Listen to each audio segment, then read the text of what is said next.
করণদিঘি বিধানসভা কেন্দ্রের টিএমসি প্রার্থী অভিষেক বন্দ্যোপাধ্যায়ের জনসভাতে উপচে পড়ল ভিড়।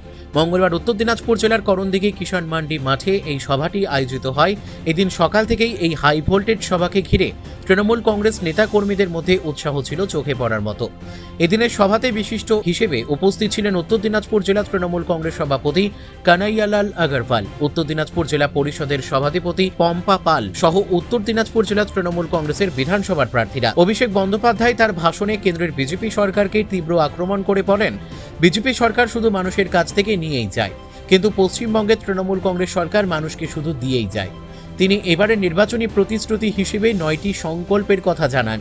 করণদিঘিতে তৃণমূল কংগ্রেস প্রার্থী গৌতম পালকে জেতানোর আহ্বান জানান তিনি। এ প্রসঙ্গে অভিষেক বন্দ্যোপাধ্যায় বলেন, বিগত 5 বছরে করণদিঘিতে ব্যাপক উন্নয়ন করা হয়েছে, আরও কিছু কাজ বাকি রয়েছে যা শুরু করা হয়েছে, সেটাও পূরণ করা হবে। করণদিঘিতে মহিলা কলেজ নির্মাণের প্রতিশ্রুতি দেন অভিষেক বন্দ্যোপাধ্যায়। ডালখোলা সরকারি হাসপাতালকে স্টেট জেনারেল হাসপাতালে উন্নীত করার কথাও বলেন তিনি। করণদিঘি বিধানসভা তৃণমূল কংগ্রেস প্রার্থী গৌতম পালের সমর্থনে আয়োজিত এই সমাবেশে জনজোয়ার লক্ষ্য করা যায়। গৌতম পাল বলেন, শুধুমাত্র করণদিঘির মানুষ জমায়েত হওয়াতেই আজ এই জনজোয়ার লক্ষ্য করা গেছে, যা একটি মিনি ব্রিগেডের গ্রুপ নিয়েছে। করণদিঘির মানুষ তৃণমূল কংগ্রেসকে এবারের নির্বাচনে বিজয়ী করবার অপেক্ষাতে রয়েছেন। করণদিঘি বিধানসভা ক্ষেত্রে তৃণমূল কংগ্রেসের বিজয় শুধু এখন সময়ের অপেক্ষা। কোথাও 2,500 কোথাও 3,000 টাকায় ব্ল্যাকে বিক্রি করছে মোদী সরকার।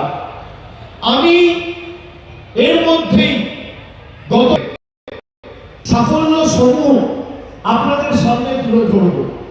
নির্বাচনে প্রত্যেক রাজনৈতিক দলের কর্তব্য, দায়িত্ব, দায়বদ্ধতা মানুষের কাছে গিয়ে তাদের কর্মসূচি এবং সাফল্য। করণদিঘি কিষাণ মান্ডিতে এসেছিলেন, কি কি নির্দেশ দিয়ে গেলেন?